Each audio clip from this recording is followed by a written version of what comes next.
And today I am joined by Father Joseph Fessio, founder of Ignatius Press, I believe almost 45 years ago. 45 years ago. Yeah, 1978. And happily, the founding provost of Ave Maria University and now a visiting professor of theology who is on campus for a little bit teaching an intensive course on C.S. Lewis and Tolkien in the fall, and a course on Chesterton in the spring. So welcome to the show, Father. Thank you, Michael. Good seeing you again. Good being on the campus again after all these years. Yeah, we're glad to have you here. And I wanted to talk, actually, one fun thing today. This won't be released. It'll be released later, but we're recording it on January 10th, which is your birthday. So happy 83rd birthday, Father. Thank you very much, Michael. Yes. That's great. And we were talking before the show about the reading from the Office of Readings, and at Sirach 11:20, which says, "Stand by your covenant and attend to it, and grow old in your work."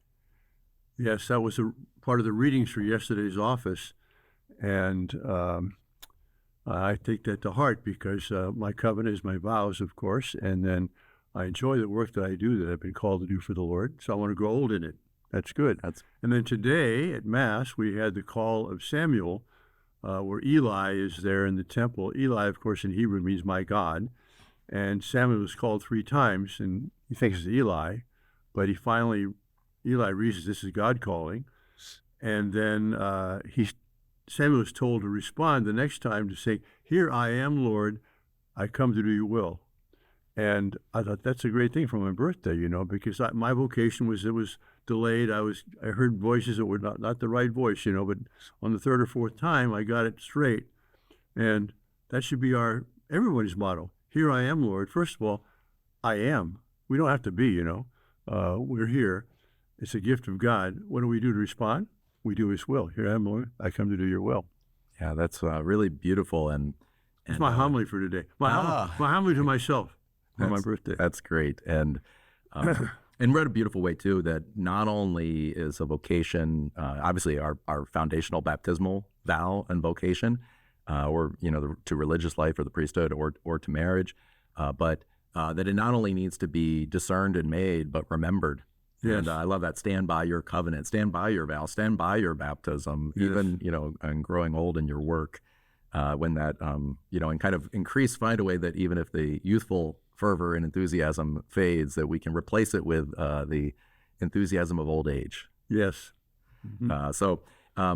So one of the things we're looking at today is we wanted to talk about G.K. Chesterton's The Everlasting Man. And this is a book that was really kind of, very famous, I think, when it came out in 1926. And Chesterton at that time was also, he had a level of kind of notoriety and fame in Europe and in the United States that's just unimaginable today. I think I don't remember, it was around that time, but when he came to the United States and gave lectures at Notre Dame, it was covered in the New York Times. Yes. And when he went, he was just it's just, we don't have anything like that today, of this deeply literary, scholarly, intellectual culture.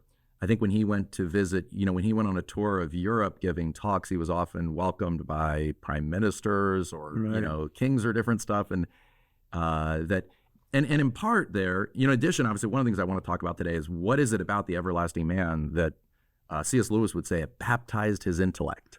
But I also just want to take a moment to think a little bit about, what is special in a way about people like Chesterton, Tolkien, and Lewis, about what they were able to learn and discover in their time, that to a certain extent becomes a treasure for us, so that that I don't know, that there was kind of a cultural and literary and religious and Christian achievement that's really lasting. Yes, well, I think Europe was more aristocratic than the United States, which is more democratic, if speak in general terms. And therefore, not everyone was educated in those higher levels, nor did they begin as soon. But here, for example, now the average IQ of a college student is the same as those who don't go to college. It used to be that the college students would have a higher IQ than the ones that don't go to college, right? But that's not the case anymore. We've leveled down. We haven't leveled it up. We've leveled it down. Whereas in Europe, they had this education which was very intense from the beginning. And of course, Chesterton didn't even go to college. He went to art school, but he read widely. You could see that as a young man. But we talked about two groups of three. We talked about Tolkien, Chesterton, and Lewis, and also theologically about de Lubac, Hans von Balthasar, and Joseph Ratzinger. One thing I find interesting is that Lewis, Chesterton, Tolkien are literary people, even though Lewis got his degree in philosophy, right? Something like that. But they're very theological, but their theology is like Christ's parables. I mean, they're putting it into some kind of concrete terms. Whereas if you look at all three, de Lubac, Balthasar, and Ratzinger, they're not just theologians. They're deeply rooted in culture. Balthasar would translate Claudel, and de Lubac, would had conversation with these great Peggy, for example. And Ratzinger, of course, had a tremendous breadth of cultural education. So they were really fully human, fully Christian, fully Catholic, but they kind of focused on one area, but it was enriched by everything else they knew. But on this book, however, Chesterton wrote a lot. He started writing around 1900, basically, and he died in 1936, I think. But I was visiting Dale Ahlquist, who's sort of the Mr. Chesterton of the United States. He runs the Chesterton Review, the Chesterton Society, and I was just at his home last month. And he had a 3-volume bibliography of Chesterton in English, printed in Norway, 1,200 pages. The bibliography of Chesterton was 1,200 pages. Wow. So there's a lot to read.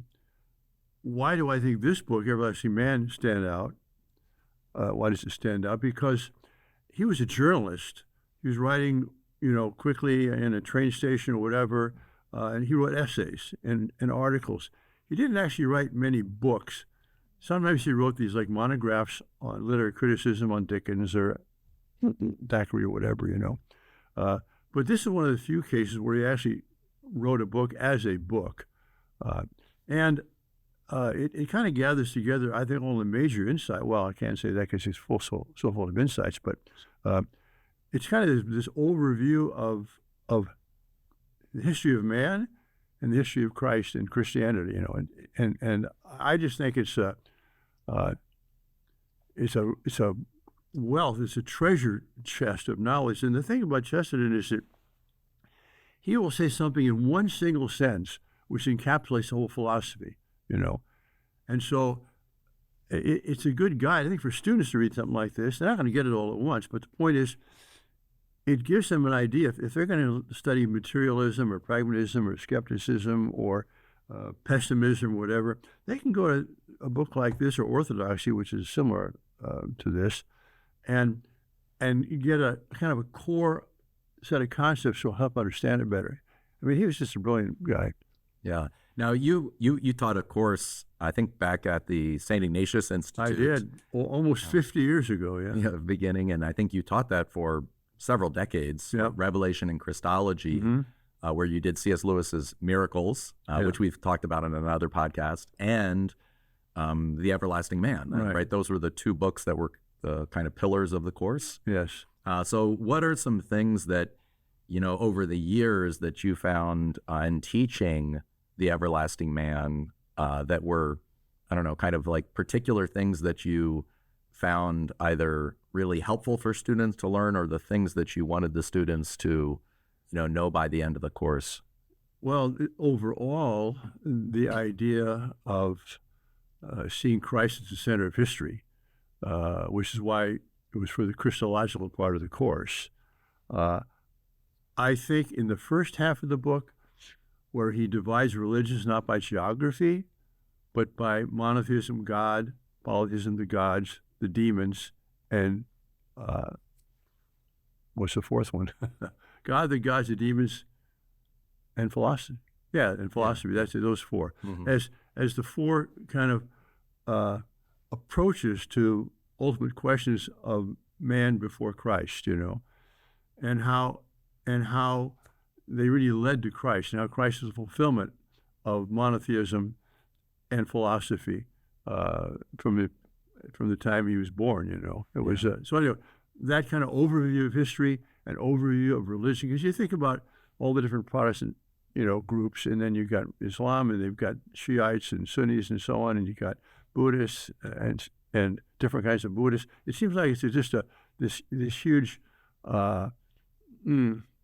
jungle, this morass, of different views and opinions and ideas. But he shows there's only four kind of attitudes you can have here, and they're incomplete. Polytheism is incomplete, philosophy is incomplete, but together, they come together in Christ. Yeah, and that's a great way of putting it as well. And I think the way also that he kind of somewhat distinguishes between, say, like the myths, the myth makers, or the poetry of ancient, say, philosophies or ancient, religions, where there is kind of an attempt to find truth, but in this kind of somewhat incomplete manner, but some kind of reverence for the world, reverence for different things that comes forward in the myths, the great ancient stories. But then, and then you also then have this attempt to kind of philosophically make sense of the world, which you can see without an Aristotle or Plato or Confucius or Buddha or different things like that. But then he has a third category, right, of like the demons, where, wait a second, there's a lot of these ancient religions or ancient, myths that are actually like, well, have a lot of child and human sacrifice. Like, so we don't want to put all religions are basically nice people doing wonderful things in this kind of noble, savage, Rousseauian, idyllic manner of, no, some of them were really dark. Like in Carthage, there was child and human sacrifice. And that was actually, so when Rome came in, Rome was actually an improvement because it did put an end to the human sacrifice. We see the human sacrifice in the Aztecs. You see it in Moloch and the older, a lot of the religions that Israel encountered among the Canaanites. And so there's you see it in the United States. Right, on abortion. We just do it in the womb. Yeah, so we need to be able to name that there's something going on in human culture and society that's actually profoundly disturbed.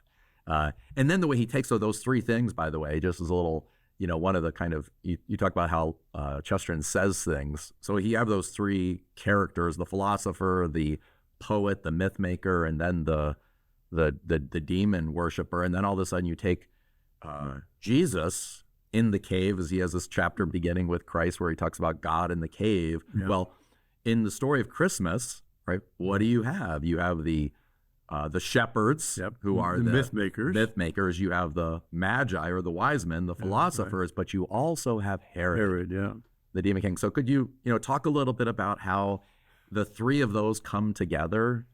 Well, I think you just explained it a bit, but talk about myth makers as those who draw paintings, make pictures, and the philosophers as those who do diagrams. And so the philosophy seeks truth, but it's abstract. And myth makers tell stories, but where's the truth in the story?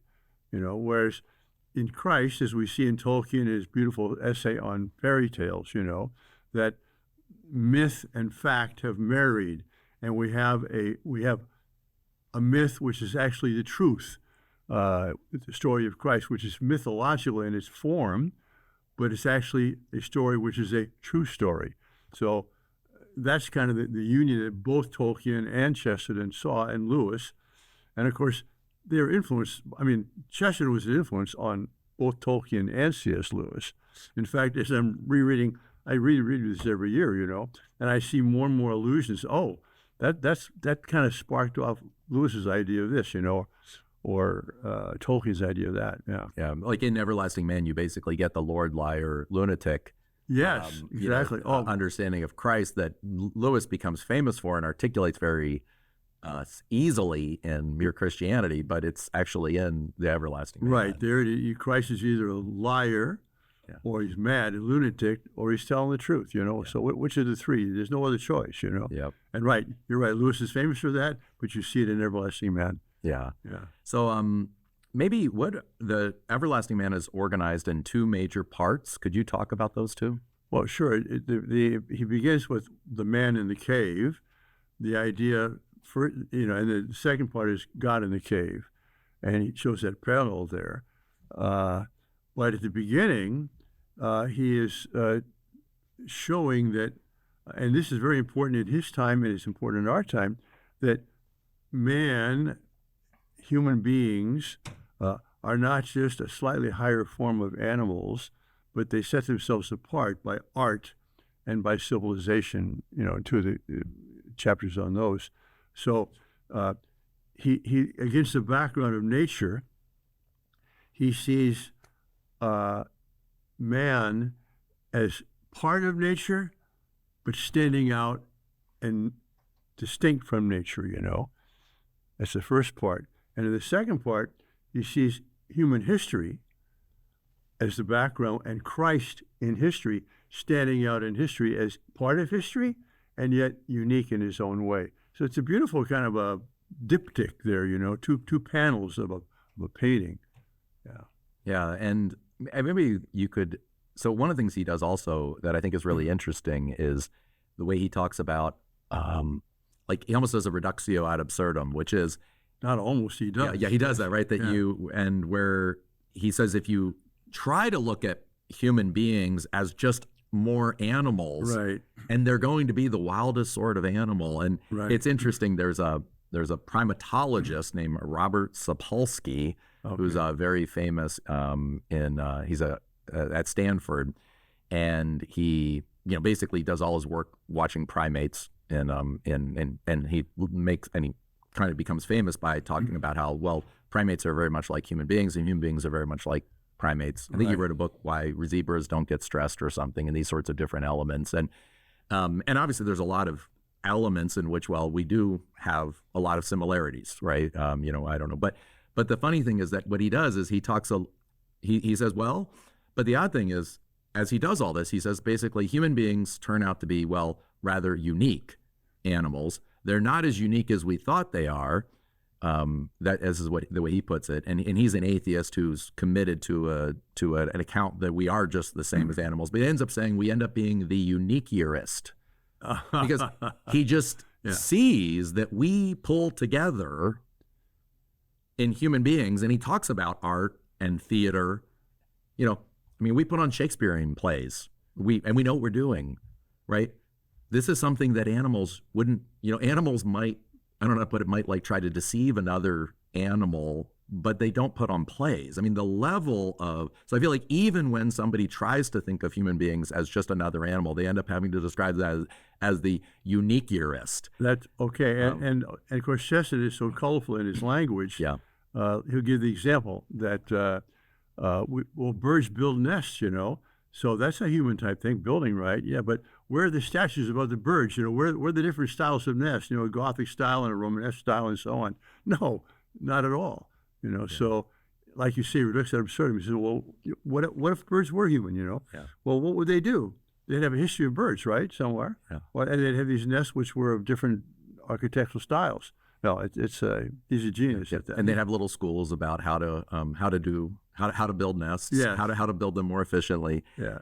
And he also, one of the things he does there is he kind of goes back, because in some ways I do think this, and he's writing this somewhat in response to H.G. Wells's Outline of History, which is a kind of broad evolutionary schema which shows that man is just another animal and that Christianity is not special. In a way, and of course, no religions are because of Wells's atheistic position. But what he does is he goes back to kind of the the famous caveman in our images, right? But he uses that to totally turn upside down, because as we talked about man in the cave. What does man do in the cave? Right? He paints pictures. Right. So talk a little bit about how that changes in a way our vision of human beings. Well, it reminds us of the truth. And here's what Chesterton does again and again. He is helping us to see things which are true we have taken for granted because they're so ordinary. He shows that the ordinary is extraordinary. That the fact that we write poetry is amazing, right? But the fact that we can write a sentence is also amazing, Or I know he has this in orthodoxy too. What are some examples that he gives? Doesn't come to mind right now, but he would.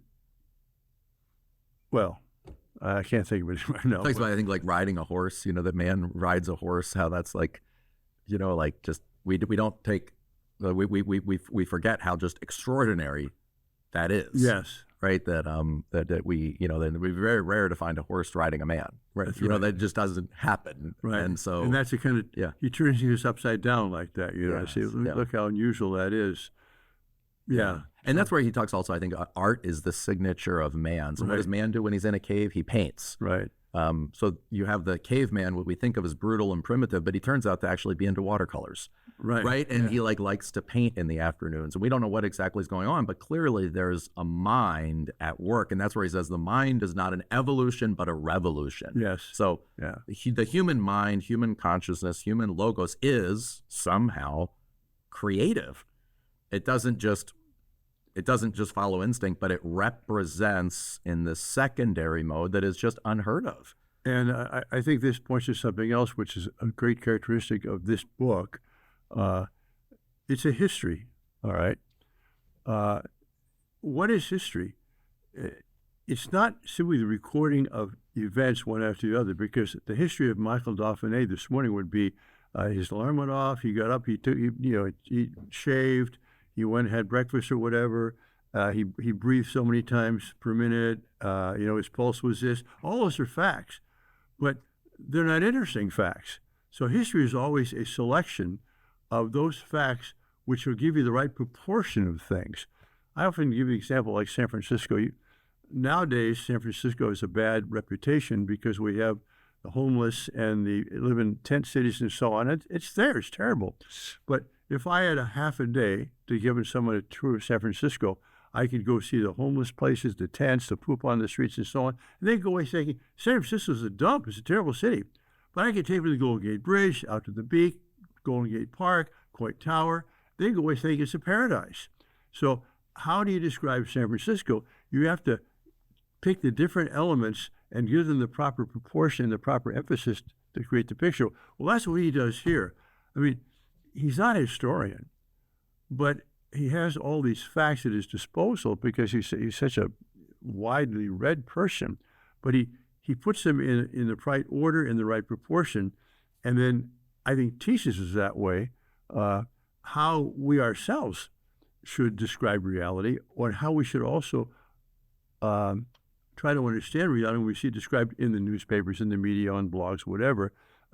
We have to be aware of anybody who is disproportionately emphasizing something, Yeah, and he talks about at the beginning as well that when we become so familiar with something, we often have a kind of contempt for it. Right. And in a way, what he kind of says is that, well, on the one hand, we're so familiar with man that we have contempt for, the human beings and the cultures and societies. We largely tear them down. They're unjust or something, right? We don't have a kind of wonder and appreciation for the human. And the same thing with Christ. He says at the beginning, I love it, where he says that if you took the 12 apostles and you dressed them up like Chinamen, right, and you had them, in pagodas or different things like that, then all of a sudden you think like, oh, wow, this is a really interesting, this is an interesting religion. Maybe we ought to take it seriously. And so somehow that we have to kind of step back and look afresh at the wonder that is man, and also at the wonder that is Jesus Christ. And the one that is ourselves. He has a statement, a little phrase in Orthodoxy where he says in his childhood, they often refer to someone who was a genius, but the great might have been, because he never developed his talents. The great might have been. a genius. So that's someone who stands out. But he said, really, we're all great might not have beens. That none of us, we all won the lottery, In fact, I was telling the students last night that I came across this book on my mother's little bookshelf years ago, an odd little book of poetry, and there was an inscription inside to her. Her name was Florence, dear Florence, blah, blah, blah, by this guy named Lenore. I said, well, who's that?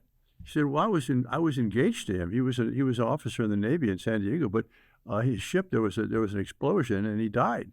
So I thought, well, here's a book signed by this fellow who's going to marry my mom. Well, I wouldn't be here if it hadn't been for that explosion on the ship, and everybody's that way. Your dad could have been on a trip instead of conceiving you. So, as you say, Chesterton is great at showing us how the ordinary things that we're here are extraordinary, and therefore we should have wonder. And if wonder, then gratitude. I mean, he's definitely the apostle of wonder and of gratitude, That's a great place to, let's take a little pause. We'll take a break and we'll come back in a minute. You're listening to the Catholic Theology Show, presented by Ave Maria University and sponsored in part by Annunciation Circle. Through their generous donations of $10 or more per month, Annunciation Circle members directly support the mission of AMU to be a fountainhead of renewal for the Church through our faculty, staff, students, and alumni. To learn more, visit avemaria.edu/join. Thank you for your continued support, and now let's get back to the show. Welcome back to the Catholic Theology Show. I'm Michael Dauphinais, your host, and today we have Father Joseph Fessio with us, and we are talking about G.K. Chesterton's The Everlasting Man. So thanks again, Father, for being on the show. Sure, Michael.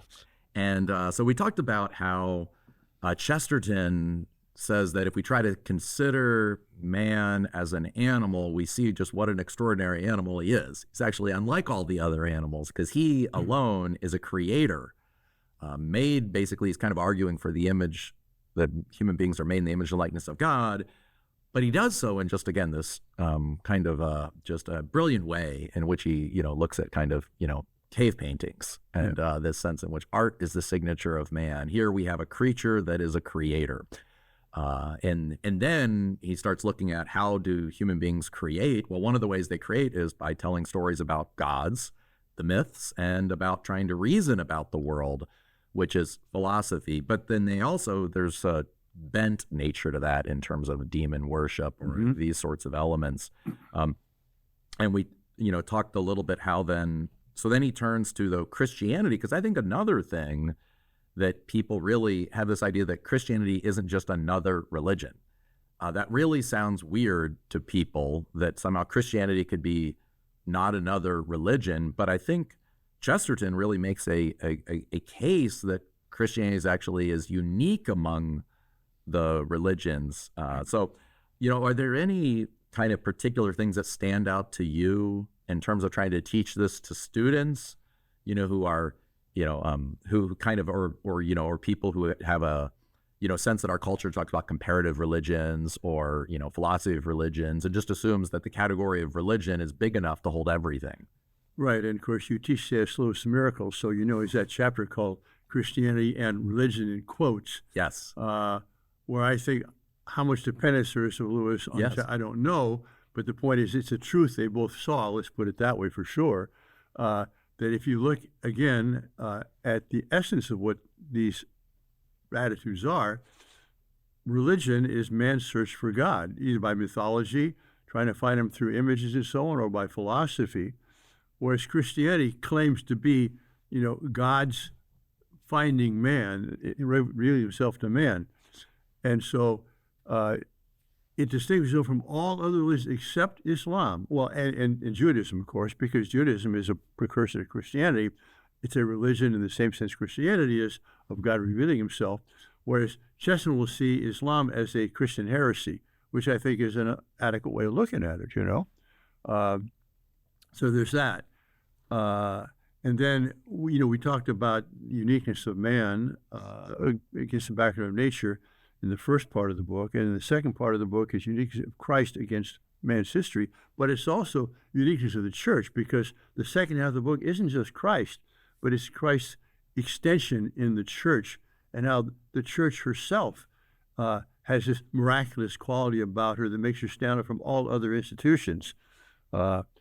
Interesting, there's the 5 deaths of the faith when he talks about in the second part there, where church has been part of the culture, and when the culture declines, it looks like the church is gone, but it rises again with the next culture and imbues that culture. Well, I think, Michael, that we're living in a time right now where the church has influenced culture in a way, but become now influenced by culture. And I mean, I see in the West a dying culture. Now, maybe it'll have a renewal, an awakening, something like that. It'll come back. But that's not evident to me right now. I think the hegemony of the United States and Europe is, and the unipolarity is disintegrating. We have multipolarity now. And we have this strange situation of BRICS, the Brazil, and Russia, and India, and China, and so on. They're becoming more dominant. So I think we're in another cycle, but will Christianity be a part if it turns out that the global South is going to become more important in world history, if God allows history to go on much longer? You wonder, how much patience does God have with us? As my friend John Galton used to say, if God doesn't do something in San Francisco, he owes an apology to Solomon and Gomorrah, But so I'm not a prophet, don't want to even try to be one, but I can kind of see, even if it turns out that the influence of the West declines and the population declines, there is Islam is always a threat. But you've got Russia, which has the Christian roots. Russia is one of the few countries in the world whose origins are, its original book is the Bible. It was a Christian society from the beginning in Rus. And in China, you've got this official atheism, but there's more Catholics in China probably than there are in the United States. I mean, there's a huge underground church there. And unlike the Japanese, for some reason, the Chinese seem to have a kind of a natural receptivity to the faith. Now, part of it may be Confucianism, I don't know. But that's part of the second part of this book, to show that the church is both human and beyond the human, just like man is both animal and beyond the animal, and like Christ is man and beyond man. So I don't worry too much about the future. Yeah. Especially, we talked about that during the break. Our culture, our society is a difficult time to raise children and to be a child or to be a young person in the society. But it's God's world, it's God's church. I do what I can, you do what you can, and we have to leave it in his hands, Yeah. I think there's kind of reminds me a little bit of back in, the 4th and 5th centuries, as Rome was declining.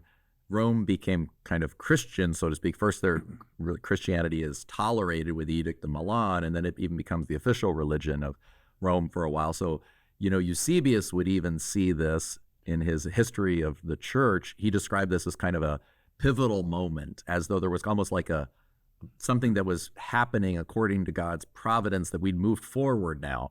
And Augustine, in his great City of God, said, no. It said, no. The city of God is always the church, and the city of man is always the city of man. The city of the society, the seculum, as he describes it, is always, it's going to at times be more permeated by the city of God, and at other times be more hostile to it. So he kind of, I think, very rightly saw that the conversion, quote unquote, of Rome was fine, but it was, yes, it falls under God's broad providence, but it wasn't specifically providential, because of course Rome fell soon. Yes. But this beautiful thing that Christianity was able to kind of absorb Rome, and then when Rome fell, Christianity went on. And then it flourished among the kind of almost like the kind of quasi-tribal characteristics of Europe for a while. But while maintaining the great culture of both Greece and Rome, in the Yes. monasteries. Yeah, that we have that exactly. So just that sense of like, the 5 deaths of the church, but it rises, and I think again, so it's kind of a beautiful way of being aware of our contemporary societies and the difficulties that they're in, and in a way having compassion for the next generation, and recognizing too that that we that God knows exactly where we're born and knows exactly when we're born, right? And that's all according to God's plan. But also having the sense of kind of that the church will somehow, in a way that we can't see, always rises from the ashes of the previous culture. It has, and it will. And I'm thinking as you're speaking there that I began teaching this back in the 70s, so 50 years ago. And at that time, it was 50 years old because he wrote in 1926, right? Yes. Well, now, 50, it's almost 100 years old. But I think it still stands out as a source of wisdom and understanding of current events, even though I thought it was kind of old then, and now it's even older. But I think it'll stand out as one of those books. It'll be a kind of a classic book that'll be forever, precisely because he gives you the outline of history and therefore what the real reality is of man, Christ, and the church. And those are permanent truths, Yeah. So one of the things he says about Christ's uniqueness, and I remember reading a book, I'm trying to remember, it's maybe called, anyways, it really doesn't matter, but it's a book about a handful of professors, I think at Yale, trying to teach some course on the meaning of life. And one of the things they describe is that if you want to have, people often think, oh, Buddha and Christ are kind of similar founders. Right. But they just say, well, wait a second. Buddha is a man who's like a prince who sees the way, the Tao, and decides to follow it. So he gives up he realizes, wait a second, all this power and wealth, and I need to surrender all this because that's actually attachment. So he discovers the way and he follows it. Well, that's not Christ. Who is that? That's Peter. So if you want to say who is, Buddha's parallel is Peter. Peter all of a sudden one day meets a man who says he's the way, and he follows him. Right. And so it's like we even if you just pay attention to the story of what's actually being said with Christianity, you realize Christianity is weird. It doesn't fit into the categories. Christ says, not I'm a philosopher seeking the truth, or I'm a religious man seeking the way, right? He says, I am the way, the truth, and the life. Yes, and he does that with Muhammad too. Chesterton does that with Muhammad, that we list these religious leaders. You have Confucius, as you say, and Buddha and Christ and Muhammad. They're all religious founders. Well, no, wait a second. Muhammad didn't say, I'm Allah, and Buddha didn't say, I'm Nirvana, but Christ says, I'm God. Yeah. And what Chesterton does, because Michael, we're blessed to go to Mass frequently. I say Mass every day. You go to Mass pretty much every day. We hear the God's word, but we don't get the shocking, when Jesus says, but I'm the Lord of the Sabbath. What? Yeah. Or as the Pharisees, I forgive your sin. Well, wait a minute. How can any man forgive a sin? I can forgive you if you harm me, but I can't forgive you if you harm someone else, but Chesterton brings that out, that even if you look at Christ as a religious founder, he is absolutely unique. I guess you can't use your wife would be mad with me for having an adverb with unique, because unique is an adjective which takes no adverbs. But anyway, but he's unique. Yeah. Yeah. And one of the things there he talks about as well is he just says that, Christ is one of his uniquenesses is that he was born to die. Right? Yes. Socrates died. Plato wrote a beautiful, wrote the Apology about it, and it's noble. Socrates has no fear of death. He dies. He would rather die doing the good than do any injustice. to stay alive longer. Right. I mean, it is noble. He's the new Achilles. He is not afraid to die, and he's not only, but he's the Achilles for truth, right? For philosophy, and this is beautiful. Right? But nobody would say that his his death was the test of his fidelity to philosophy. But nobody would say that he was that was like his mission, that was his mission to die, that he accomplished philosophy in dying. Yeah. No, it was actually the end of his ability. And even at the end of the Apologies is, I go to die, you go to live. Which of us goes to the better is known only to the God. Yes. Right? So he has no idea what goes on after death, whereas Jesus comes to die. Right? My hour has not yet come. The entire storyline of all of the Gospels and of all the things is that Christ came to die and to rise again. And this is just, again, more than his teachings, more than his parables, more than anything else. The early apostles spoke about the fact that this man whom you killed, rose again, right? And through that ascended into heaven, sent the Holy Spirit. So in no other, there's just no other religion where you say that the fundamental thing is that Christ is that the death and resurrection is the pivotal moment of history. Yes, and Chesterton does exactly there what he's done elsewhere we've talked about. Namely, he says, well, people consider Christ as a social worker or as a wandering preacher. No, he wasn't a wandering preacher. He set his face to Jerusalem. Luke chapter 9, and he set his face towards Jerusalem. That's sacrifice, that's his death, Yeah. Yeah, and so I think, again, it's one of those things that once you begin to see it, again, Christ did not die by accident.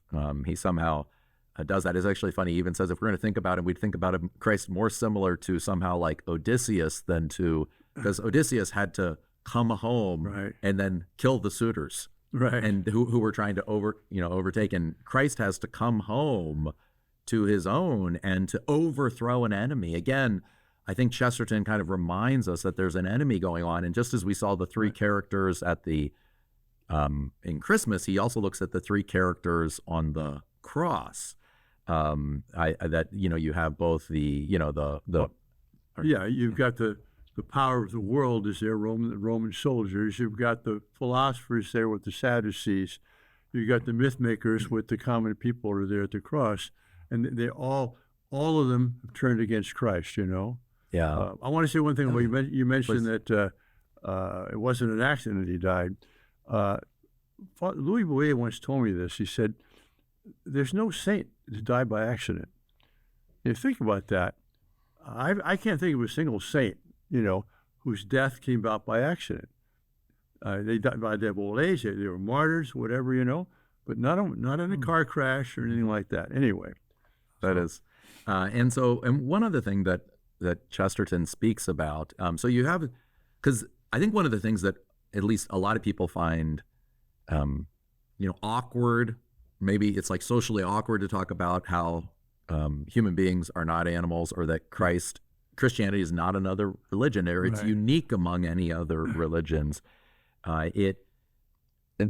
And there's this kind of narrowing. It's like, well, instead of all the wonderful species around the globe, man turns out to be the most important. And among all, there are lots of interesting, I don't know, but a lot of our lives would be richer if we followed a variety of kind of, like ancient religions or ancient philosophies. We'd all probably be wiser if we practiced Aristotelianism or Confucianism, right? But you'd be happy if you married several wives, right?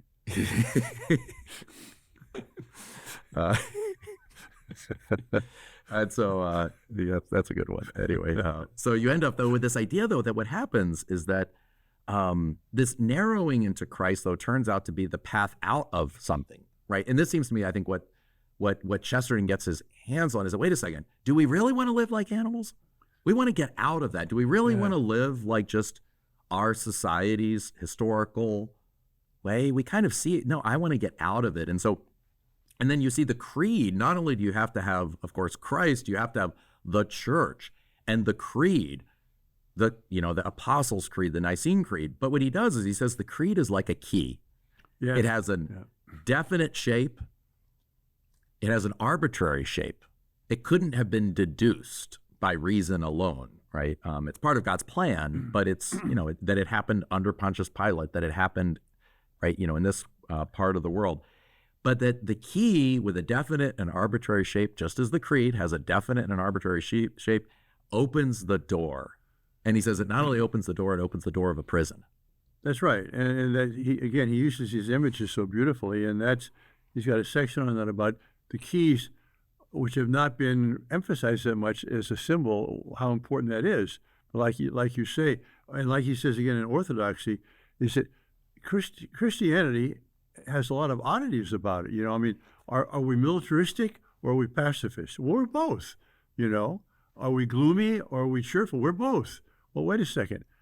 It's not a simple philosophy like optimism or pessimism, but it's odd. But he says the thing is, the world is odd, and Christianity fits the world like a key fits a lock, and that's something that can't be by chance. You don't just by chance find a key that fits a lock. It's made to fit the lock. Yeah. And so Christianity has been revealed to us. Why? To fit our experience in all of its variation. And I think in part that also, at least, I don't know, I mean, this isn't necessarily a proof of the Christian faith, but it is the sort of thing, if the Christian faith were true, this is the sort of phenomena we would experience. If the world is somewhat of a prison of our own sin and of the cultural, the cultural injustices and confusions that get passed on from one generation to the next, and Christianity is the key out of it in Christ, then, in a way, if the modern world has thrown away that key, what do we see? We see that, we're continuing to try to somehow turn a prison into a home, but we know it doesn't work, which is why, we continue to become more frustrated, and if you look societally, anxiety, depression, suicidality, drug use, all these different things continue to increase. And at the same time, we no longer even have utopian literature, but all literature now seems to be dystopian. It's dystopian. People largely think it's not worth, the society is so corrupt, it's not worth it going on. I mean, this is just, or like